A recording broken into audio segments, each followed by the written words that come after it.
the best thing you can do to help business is to tell people, wow, one of the most valuable things you can do is to build a family, a strong marriage and a family.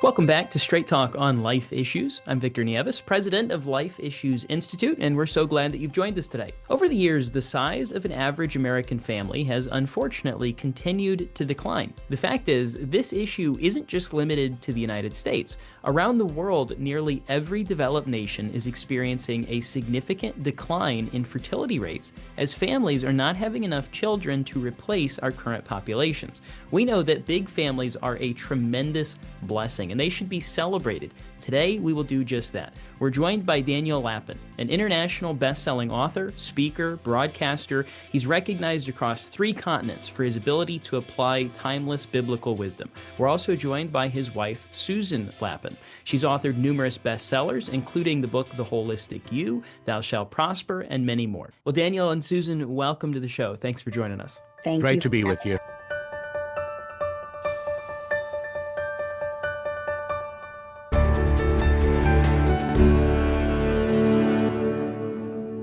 Well, let's start off with your story, because obviously you have what we would consider to be a quite large family. It's almost a shame that that's viewed as a large family. But take us through your story and what inspired you to have so many kids. Well, I will tell you that I grew up in the wave of feminism where it was, you can have it all. You are expected to have a phenomenal career. And I went to a very academically rigid high school where you were expected to go to an Ivy League university, and then you were expected to have a huge career. But at the same time, it was a religious Jewish school. And the assumption was, of course, you're going to get married and have a family. And it was only a later wave of feminism that people kind of said, oh, wait a second. How exactly does one do everything in, 24 hours and 7 days a week? So I had finished college and embarked on a career. And I walked into a synagogue one Friday night and I was blown away by the rabbi, who was a single rabbi at that time. Folks, that would be me. Yeah.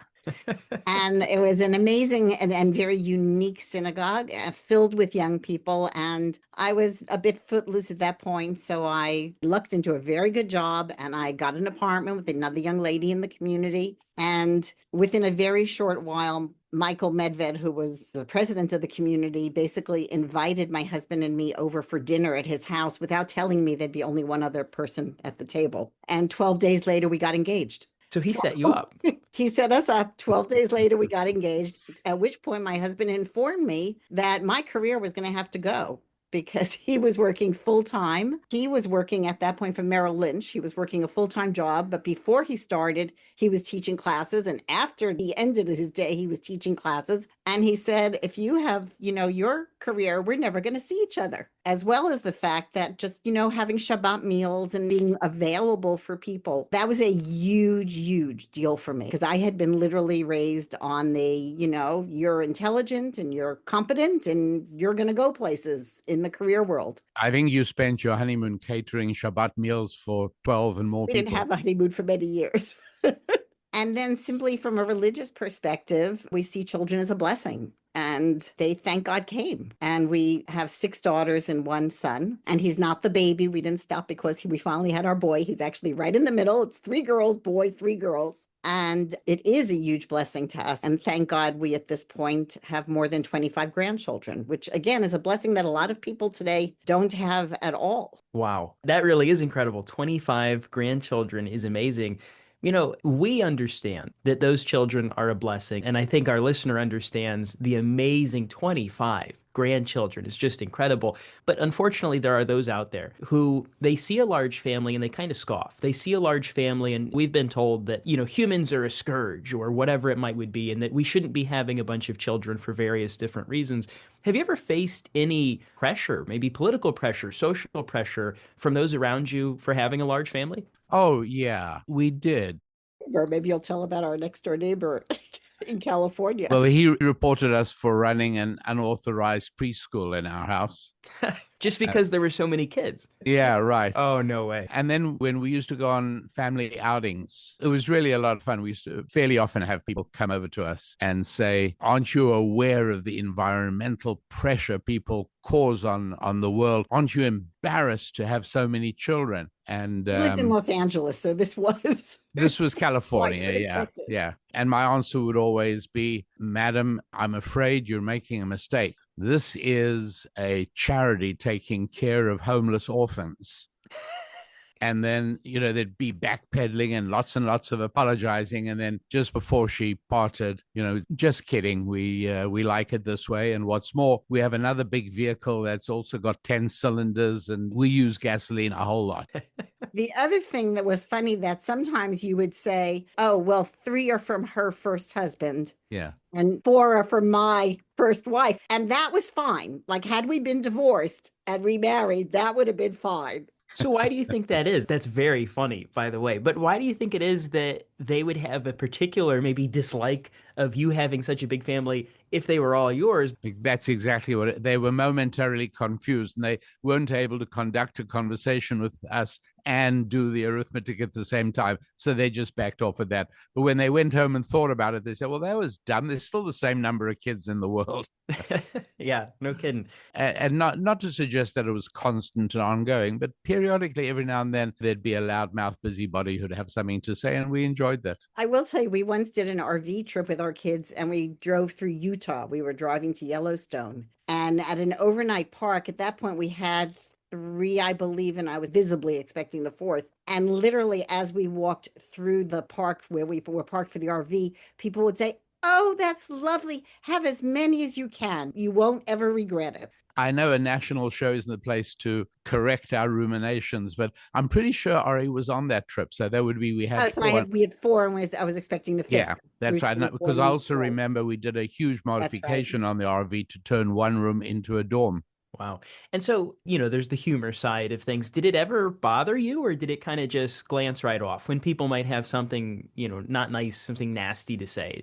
I should explain that we're in the business of causing offense rather than taking offense. So I can't say it ever bothered us. Obviously, we had our miserable moments, and there are times that things were difficult, but we have a lot of fun with our kids, and we had fun the whole time they were growing up. Well, that's a perfect segue to my next question, because having such a large family, there's going to be unique joys that you two and your whole family experienced that maybe other people might not realize. They might not grasp how fun it is, for example, to get in an RV and turn one of it into a room and go across the country, or to run perhaps a small kindergarten out of out of your own home.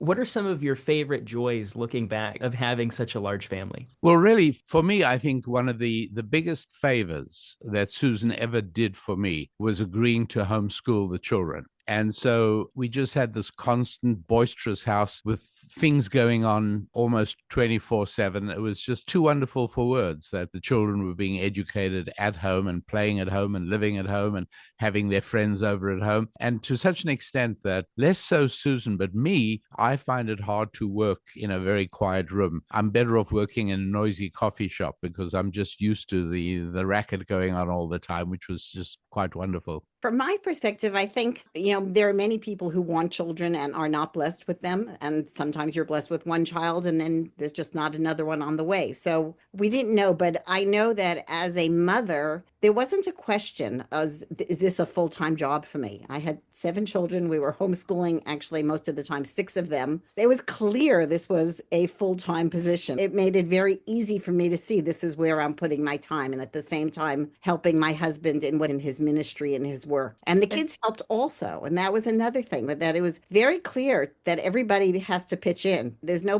one's being taken care of only in the house. But, once you're over about 18 months old, that everybody is needed and we all pitch in and we all make things work. And I think that's excellent for kids to know. I think for them to feel valuable and to know that they have contributions that are expected and that they can make. One of the most bothersome phrases that you hear all the time, which I think is an enormous discouragement for people, which is, do you know how much it costs to raise a child to 21 or whatever it is? Do you know that it costs $140,000? And, this very much like the divorce statistics that are thrown around. Oh, do you know 1 in 2 marriages ends in divorce? Total lie, misappropriated statistics and deliberate error. And on the financial front as well.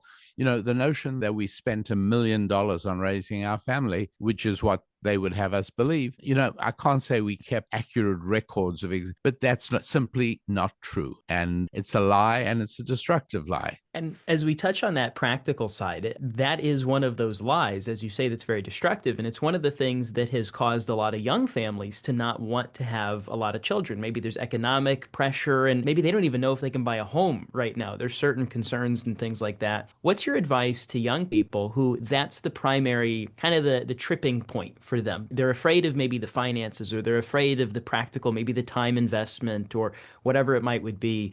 As you look back at it, my question would be, what's more valuable, your precious family or, maybe the money that would have been involved? Before you deal with the financial, each of my parents was one of 5 children, born all during the Depression. We found, after my grandparents passed away, we found a note that I must have broken my grandmother's heart. It was from a teacher saying half a banana is not enough for a child to have before they come to school. Well, if a child was having half a banana, my grandparents were having nothing. But, by the time I was around and paying attention, my grandparents had 5 children and grandchildren, and who just were there for them as we treasured them as they got older. So very often parents look and they think only of the children as young. We have, thank God, adult children. Unfortunately, one of our daughters passed away from cancer last year, leaving 7 children of her own. But you're raising adults. So first of all, in terms of contributing to the world, I kind of challenge anyone to say that our children have taken more than they have added to the world. But secondly, for us, we have all these adults who we love being around. They're interesting, they're responsible, and, as we get older, and they give us a whole refreshment of life. So you're not raising children, you're actually raising adults. Look, first of all, we have a book that we just put out a little while ago called The Holistic You. And it's a remarkable book, if I may say so myself in all humility, because it is the result of many, many years of work and research and understanding. But what it says is that there are 5 fundamental F's, like the letter F, in a successful life. And in no particular order, the 5 F's are family, finance, friendships, faith, and fitness. So the rather shocking idea that this book articulates is that family and finance are very closely linked in every way from the very beginning. Let's face it, women generally are interested in the financial status of a man before they marry him and start a family. And, with 6 daughters, they're absolutely right to do so. Of course, the financial status of a man is crucially important. And so we teach young men all the time that even in your high school years, you want to be starting to think about the way you are going to make a difference in the world, which will be the avenue of financial blessing flowing to you. And we believe young men, and sure enough, we taught that. Our son, soon after he was 10, was already working and understood money and knew how to handle it, knew how to process it. And so the thing that's hard for people to understand is that children don't take money from you, they bring money to you. The idea of a family and the idea of children causes far better productivity. Now, again, Fortune magazine did a study on this years and years ago with the leadership of the Fortune 500. And what they showed was that, with very few exceptions, statistically, it's overwhelmingly true that financial success comes disproportionately to people who are married and with family. Now, there are slight outliers.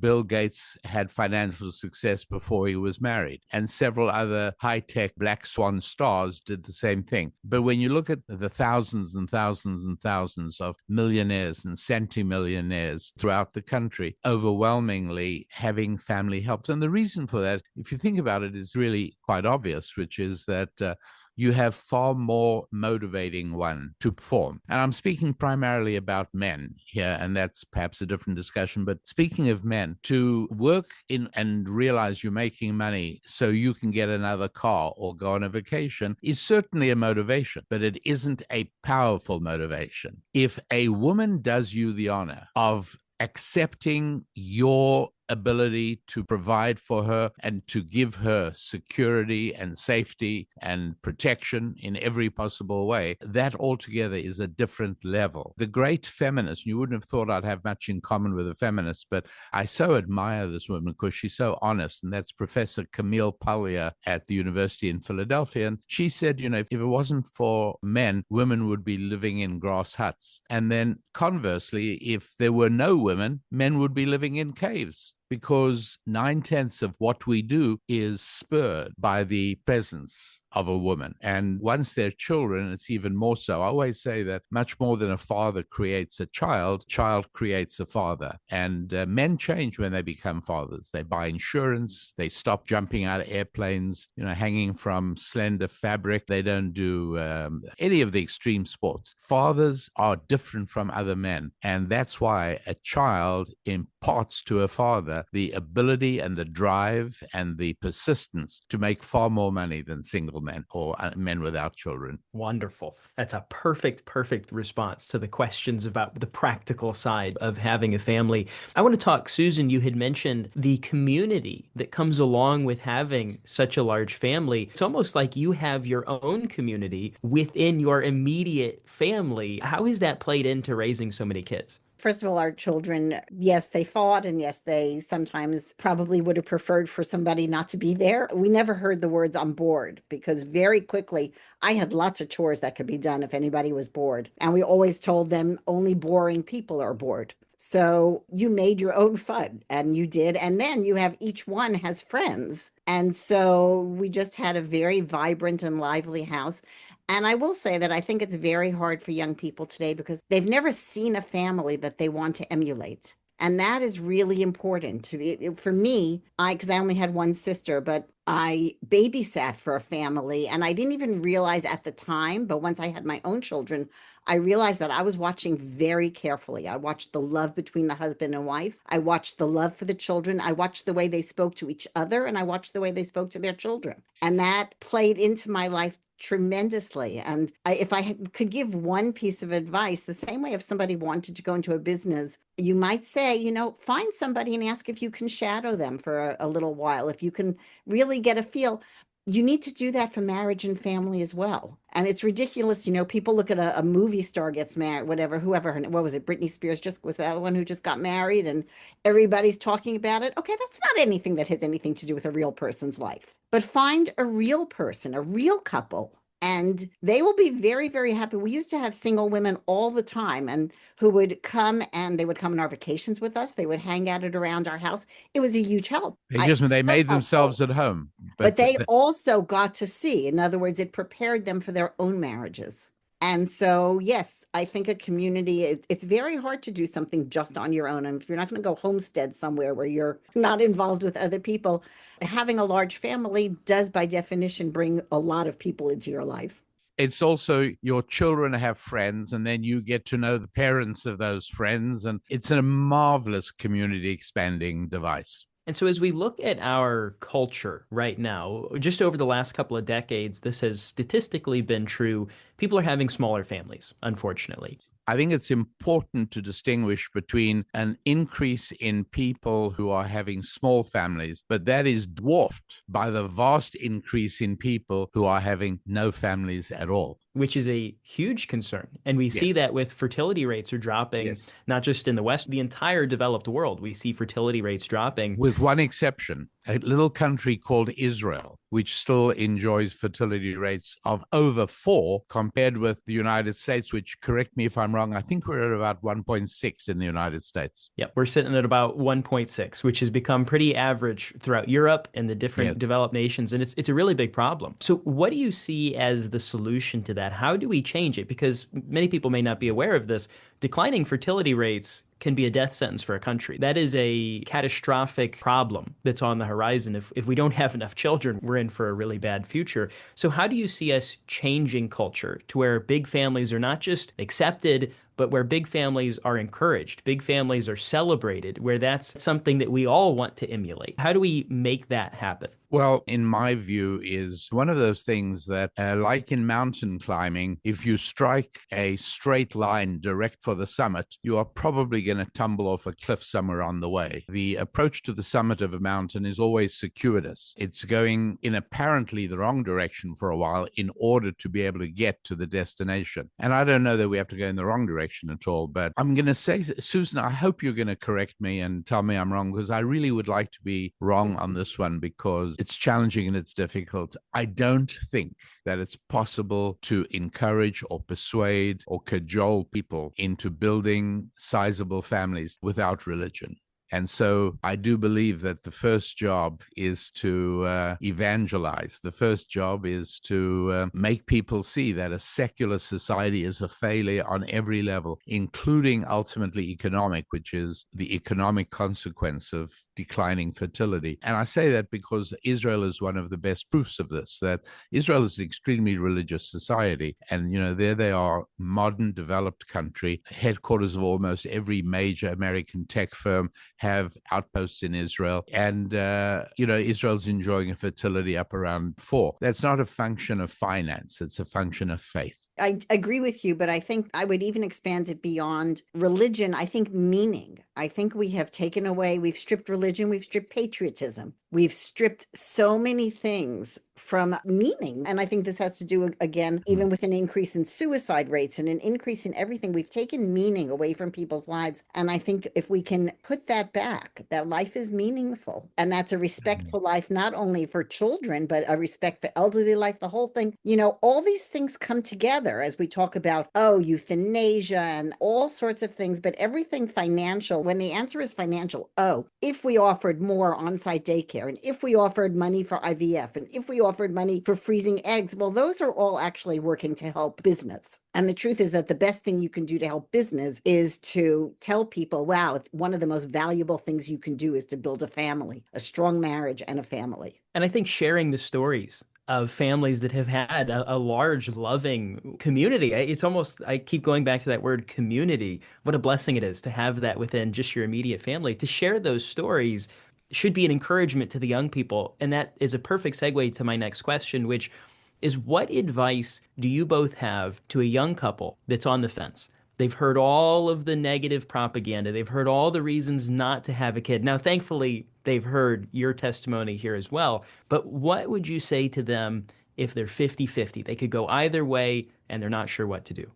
Well, I'd go with Susan's advice of a few minutes ago and say to them, look, you're not likely to embark on any major decision in the future of your lives without checking into it carefully. And you should check into this carefully. You should spend time, make friends with families, get involved with a church, and connect with families and socialize and tell them what's in your heart. And you'll be astonished how welcome you'll be made to feel. And then go along to the world of modern therapy. Now, the world of modern therapy is largely designed and intended to find and provide meaning to people. And therapists will tell you that people pay a lot of money to sit and talk for, 50 minutes, a therapist's hour, their quest for meaning. And this meaning used to be provided by the beautiful feedback loop of family faith family. You found meaning in your faith and you built a family, and your family gave you meaning and strengthened your faith. But in an attempt to come up with a secular, godless mechanism for meaning, we've developed the whole world of psychology and psychotherapy and therapy in general. Now, young couple, go and talk to some therapists and ask them if there are any of their people you can talk to and meet. And you will discover a world of estrangement. You will find a world in which young people are told to disconnect from their toxic and narcissistic parents. And you'll find no families and broken families and divorced families. And now it's up to you. You've seen both worlds. Go and make your choice. But it is two separate, distinct worlds, and it's a separate and distinct choice. Susan, do you have anything to add? I think it is so hard, and it's time to be countercultural and revolutionary. And I think the question to ask is, are people happier today than they were 40 years ago? Do you think your future is going to be happy? Why? Look around you. People are resentful. They're angry. We don't live in a happy society. They're anxious. Right? Pornography is through the roof, lack of connection. Before you can even get to children, I think people have to stop and say, well, wait a second. Did people used to be happier? People had more friends, people had families. If you're an intelligent person as an individual, I think take a little time and do some real research and ask yourself, is the path that you're being encouraged to go down one that has proven to be one that leads or in a good direction? Or maybe you need to think for yourself and go do some research on your own. And I know so much of what we've talked about today highlights the fact that this is a cultural topic. And most cultural problems, it can be very hard for the government to do much about it. But if you could ask governments around the world to do one thing to try and help to encourage big families and the increase in our fertility rate, what would you think the governments around the world can do? Well, I'd quote the President Ronald Reagan on this, and that is that government is almost never going to solve a problem. Government is the problem. And I would actually say governments butt out. Do you want to do anything? Cut taxes, because taxation is harder and heavier on families than it is on childless couples and single people. So stop taxing Susan Lapin so as that somebody else can have childcare, paid free childcare, and all the things that enable that woman not to be a mother. Stop taking our money to do that is as much as you can do, and we'd be very grateful if you did just that. I agree. And step back, just cut the regulation. It's really offensive to me that if my husband and I have a business, if it's in my name, the government will give more benefits. But if it's in his name, they won't. Just cut it out. Cut back everything about trying to make things equal, because let people choose for themselves what they want. And they found this in Scandinavian countries, which are much more advanced, when women actually opt more for traditional roles than when there's pushing, oh, you must have, your board of directors must have, X representation. And just get out of everybody's life and let people just live their lives. One of the problems is the extent to which a government and many of the institutions of the culture try to pressure women not to listen to their intrinsic femininity, to ignore every call that their bodies and souls and psyches and biology call on them. The truth is, government wants women to be at work because there's more taxation available. Government has no interest in women staying home and being wives and mothers. But that is exactly what so many women do, where they're not pressured both socially and culturally and also financially to go to work. Taxation is a large part of that. Well, Daniel and Susan, I couldn't agree more with everything that you've said today. Thank you so much for joining us. Thank you for Most having welcome. us. It's wonderful. Appreciate everything you do.